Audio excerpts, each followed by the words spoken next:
소득 하위 70% 국민에게 주기로 한 재난지원금. 그런데 선거를 앞둬서일까요? 여야 할 것 없이 선별지급 말고 전 국민에게 다 주자고 합니다. 포문을 연 건 미래통합당 황교안 대표입니다.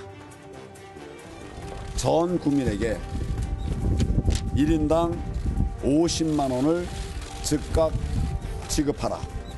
재원은 512조에 달하는 2020년 예산의 재구성을 통해서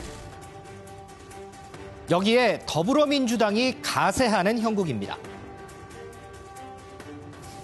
계층과 관계없이 모든 국민을 국가가 보호하고 있다는 것을 한 번쯤은 제대로 보여주는 것이 굉장히 중요하다고 생각을 합니다.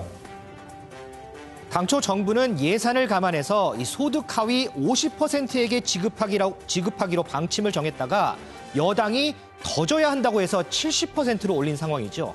그런데 여기서 더 나아가서 70% 말고 전 국민 100%에게 다 지급하자고까지 나온 겁니다. 이 소득 하위 70% 가구를 대상으로 한 긴급 재난지원금 예산은 9조 1천억 원.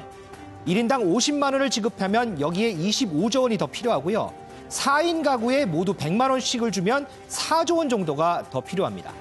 이 코로나19로 가계, 경제 할 것 없이 모두가 힘든 상황에서 이 소비 활성화 차원에서 재난지원금을 지급하는 건 응당 이해는 갑니다. 그러나 이 정치권에서 주자고 해서 다 되는 건 아니죠. 문제는 바로 재정 여력입니다. 때문에 이 재정 당국과 상의 없이 경쟁적으로 지원금 확대 방안을 내놓는 것을 두고서 선거를 의식한 돈 풀기 공약으로 이 정치권이 혼란을 키운다는 비판도 나오는 상황입니다. 김태일의 프레스코, 전 국민에게 다 주자는 지원금, 돈은 어디서입니다. 네, 코로나19 여파가 우리 실생활을 크게 바꿔놓고 있습니다. 물론 좋은 쪽보다는 나쁜 쪽이죠. 그래서 정부가 긴급 재난지원금을 주기로 했는데 소득 하위 70%에게 줄 것인지 아니면 전 국민에게 줄 것인지 다시 제로에서 모든 것을 재검토해야 되는 상황이 된 것인지 여러 가지 논란이 좀 많이 있습니다. 이런 가운데 정치인들의 말바꾸기도 계속 논란이 되고 있습니다. 먼저 영상부터 보겠습니다. 되고 나니까 또 마음이 급해지셨는지 스스로 뒤집는 발언을 하셨습니다. 저는 황 후보께서 말씀을 바꾸더라도 황 후보를 신뢰하겠습니다. 뾰족한 소득이 없는 경우에는 과도한 종부세는 지나치지 않는가. 세금 폭탄이라거나 징벌적 세금이라고 비판했습니다. 그러나 이것은 사실에도 맞지 않고 종합부동산세가 중과되는 사람은 전체 주택 보유자의 1.1%입니다. 일주일 이내에 국민들에게 지원금을 드리자 하는 말씀을 드렸었죠. 선거에만 눈이 멀어서 국민 혈세를 자기 쌈짓돈으로 생각하고 퍼줄 국민만 하고 있습니다. 이제는 쌀똥마저 없애려 하고 있는 것입니다. 네, 정치인들의 말바꾸기 속에 정부의 긴급 재난지원금을 얼마로 할 것인지가 논란인 것 같습니다. 윤 의원님.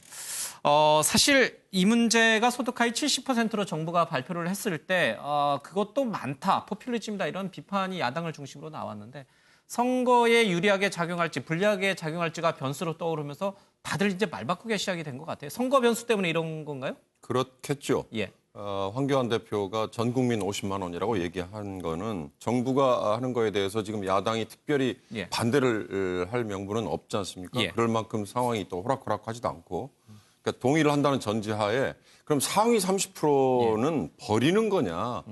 이런 버린다는 표현이 좀 지나칠 수 있습니다만 그런 공격이 나올 수 있는 거예요. 예. 그거에 대해서 아마 황교안 대표가 갑자기 입장을 바꾼 예. 꼴이 됐어요.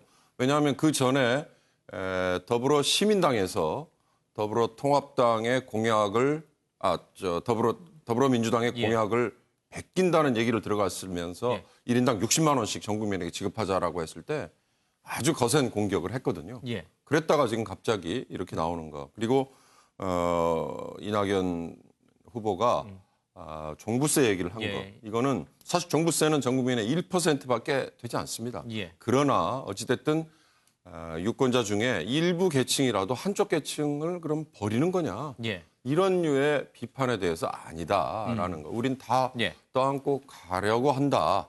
이런 모습을 보여주기 위해서 이 말 바꾸기라는 비판에도 불구하고 예. 갑자기 태도가 예. 바뀐 거 아닌가 그런 해석이 되죠. 서울 수도권을 중심으로 이른바 화이트 칼라 맞벌이 부부, 그리고 집 한 채를 갖고 있지만은 가격 상승으로 인해서 종부세를 내야 되는 사람들. 이 사람들이 주요 타깃이 되다 보니까 이 표심에서 서울 수도권을 잡아야 되는 여당 입장에서 보면은 이분들의 이 민심 이탈이 굉장히 크게 작용했을 것 같아요. 그래서 정책을 저렇게 바꾼 것 같아요. 그럴 겁니다. 건보료만으로 지금 하다 보니까 이를테면 자산은 많고 소득은 적은 사람들.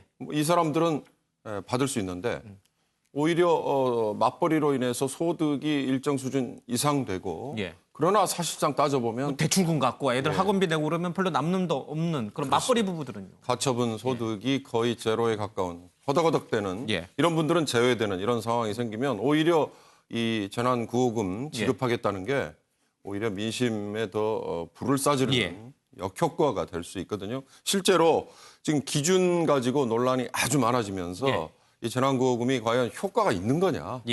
지금 정부와 여당이 이렇게 하겠다는 거에 대해서 좀 박수를 받고 있는 거냐. 이거에 대해서 지금 고개를 갸우뚱하는 쪽이 많거든요. 그러니까 다시 원점에서 아마 접근을 해야 되지 않을까 싶어요.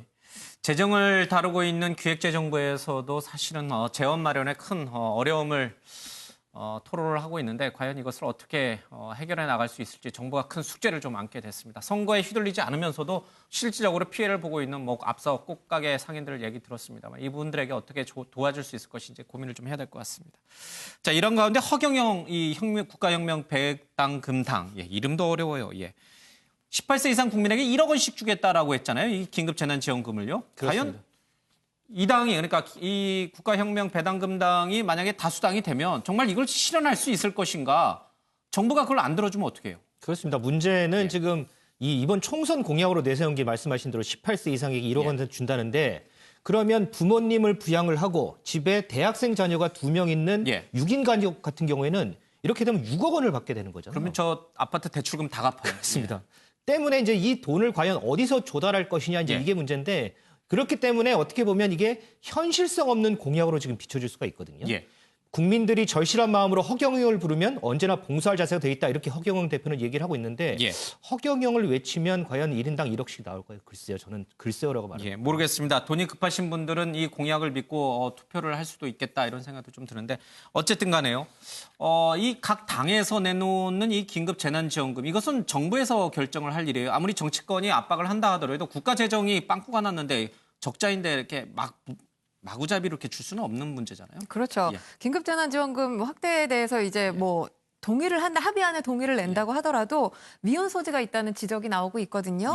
여야가 신속히 긴급지원금 확대안을 마련해서 합의안에 서명을 한다 하더라도 정부가 여기서 동의를 해줘야만 합니다. 그래서 그래야만 이제 위헌이라는 허들을 넘을 수 있기 때문에 사실 허경영 지금 대표가 내놓는 안은 현실과 동떨어졌죠. 유토피아적인 발상이고요. 제가 생각할 땐 이건 정치적인 발언이라기보다 사실 총선 국면에서 한 발언이고 정책이라고 내놨기 때문에 정치적인 발언이라고 봐야 하지만 정치적인 발언이라고 보기 어려운 것은 사실 허경영 대표가 정치인으로서 활동을 하기보다는 음반을 낸다거나 기타 다른 활동들을 더 많이 하잖아요. 본인의 캐릭터를 공고화시키기 위한 하나의 방책으로 이런 실없는 발언을 계속 해대는 게 아닌가라는 생각이 듭니다. 근데 지금 위헌 말씀하셨는데요. 좀 보충 설명을 드리면 헌법 57조에 나와 있어요. 헌법 57조를 보면 국회는 정부의 동의 없이 정부가 제출한 예산을 증액하거나 새로운 항목을 설치할 수 없다 이렇게 돼 있는데요. 때문에 이제 이번 이 재난지원금을 국회에서 여야가 합의로 재난지원금 올린다고 해도 그렇기 때문에 정부 동의가 없으면 위헌이라는 얘기가 나오는 거죠. 그러니까요. 이게 당에서 선거 표심 때문에 마구잡이로 이렇게 쏟아내도 사실은 실행하고 있는 정부 부처에서 그것을 판단해서 거부할 수 있는 거예요. 그렇죠? 어느 정도가 적정선인지 1인당 100만 원인지 아니면 50만 원인지 가구당 또 100만 원인지 아니면 1억인지 이 문제는 좀 심사숙고를 해서 결정을 빨리 해야 될 것 같습니다. 자, 다른 얘기를 해보죠. 조국 전 장관이 SNS에 국뽕 얘기를 했어요. 이제 국뽕이라는 게 무슨 말인가 시청자분들이 좀 어려워할 수도 있는데. 네, 국뽕이요. 신조어입니다. 그러니까 자국을 최고로 여긴다. 우리나라를 최고로 여긴다라는 신조어인데 조 전 장관이 SNS를 통해서 코로나19 쇼크 역시 한국에 또 한 번 기회가 될 수 있다. 이렇게 쓰면서 국뽕은 충분히 감수하겠다. 이렇게 밝혔거든요. 국뽕 비난은 충분히 감수하겠다. 그렇습니다. 우리나라가 충분히 도약할 수 있는 여력이 된다. 이걸 나에게 국뽕이라 한다면 나는 그걸 감수하겠다. 이렇게 썼는데 예. 조 전 장관 같은 경우에는 최근 들어서 매일 코로나19 관련해서 글을 올리는 등 이번 최근 들어서 되게 활발한 활동을 예. 지금 벌이고 있는 상황입니다. 예. 사실 국뽕이라는 게 애국이란 말을 조금 더 과하게 할 경우에는 이제 국가주의 또 이제 애국주의를 너무 심하게 한다는 의미에서 약간 비아냥거리는 투로 쓰는 단어인데 맞습니다. 예. 지금 이 코로나19로 전 세계에서 우리나라를 극찬하니까 또 거기에 편승하는 물결들이 많이 있습니다. 그런 것을 국뽕이다 이렇게 또 일각에선 부르고 있죠. 근데 이 조국 전 장관이 자신이 국뽕이라 자신을 비판해도 기꺼이 감수하겠다는 것은 한 기자 한겨레 신문의 칼럼을 인용한 거죠. 그렇습니다. 이 칼럼에 이제 그런 그 국뽕 기자가 칼럼에서 예. 뭐 코로나19 관련해서 뭐 여러 가지 글을 쓰면서 예. 이것 때문에 국뽕 기자가 됐다 이런 사연을 올렸는데 이제 예. 그거를 인용하면서 본인도 우리나라의 이런 그 한 단계 도약을 얘기하면서 이런 걸 국뽕이라 한다면 나도 그걸 감수하겠다 이제 이렇게 쓴 거죠. 우리나라가 코로나19를 정말 잘 대응하고 있다라고 하는 전 세계의 칭찬, 외신의 칭찬이 이어지고 있습니다. 그래서 충분히 자랑스러울 만하다 이렇게 주장하시는 분이 있는 반면에 또 다른 쪽에서는 너무 자화자찬하는 거 아니냐, 국뽕 아니냐 이제 이렇게 비판하기도 하는데 권성희 평론가는 어느 쪽이세요? 국뽕 쪽이세요? 아니면 너무 자화자찬해서는 안 된다, 겸손해져야 된다 이런 쪽이세요? 그래서 자화자찬하다가 위기를 맞았던 적이 몇 번 있죠. 예. 우리나라 같은 경우. 근데 지금 같은 경우는 뭐 WHO에서도 이 보건총회 아시아 예. 대표로 조언을 해달라 그리고 지금 사무총장이 부탁을 예. 한 상황입니다. 그리고 사실 코로나19 시국과 관련해서 문재인 대통령의 긍정평가가 상당히 높아요. 예. 50%를 계속 상위하고 그러니까 넘고 있는 그런 예. 상황인데 그러다 보니 뭐 지금은 자화자찬이라기보다 외신에서 알아서 인정해주고 칭찬을 해주고 있는 입장이기 때문에 예. 뭐 자화자찬은 아니라는 생각이 들고요. 예. 뭐 얼마든지 인정할 만합니다. 그런데 이제 조 전 장관이 이와 관련된 글을 계속해서 올리는 건 예. 지금 사실 총선 국면이잖아요. 예. 총선 국면에서 특정 정당을 지지해달라고 홍보할 수 있는 이 효과로 볼 수 있는 예. 해석이 가능하거든요. 해석이 분분한 만큼 어느 정도는 조금 자제해야 되지 않을까라는 생각이 듭니다. 조국 전 장관은 이제 본인 재판도 진행 중이기 때문에 거기 신경 쓰기도 바쁜데 뭐 이렇게까지 또 SNS에 글을 올리냐라고 하는 일각의 비판도 분명히 있습니다. 유 의원님, 지금 이 뭐 우리나라의 진단 키트라든지 아니면 인공호흡기 또 마스크 등등에 대한 긴급 구호 물자 지원 요청뿐만 말고 라면이나 생수, 뭐 쌀, 그러니까 전 세계 120개국이 넘는 나라에서 우리나라에 SOS를 치고 있어요. 이제 정부가 누구는 어떤 나라를 먼저 도와줄지 고심하고 있고 이런 거 보면은 우리 한국이 코로나19가 끝난 이후에 전 세계 패러다임에서 상당히 달라진 위상을 보일 수도 있겠다 이런 생각이 좀 들어요. 그러니까 한국식 대응 방안이 하나의 모델이 될 수도 있다. 예. 이를테면 우리는 논란의 여지가 많았지만 국경 봉쇄도 하지 않고 예. 그다음에 개인의 자유에 대한 침해 그런 논란이 아주 심하지도 않으면서 예. 중앙 통제는 아주 엄격하게 하고 있고 빌 게이츠가 표현을 했다고 했습니다만 지금 80여일 가까이 감염원에 대해서 계속해서 추적을 하고 있는 나라는 한국 하나밖에 없다. 예. 이런 여러 가지 객관적인 사실들을 놓고 보면 예.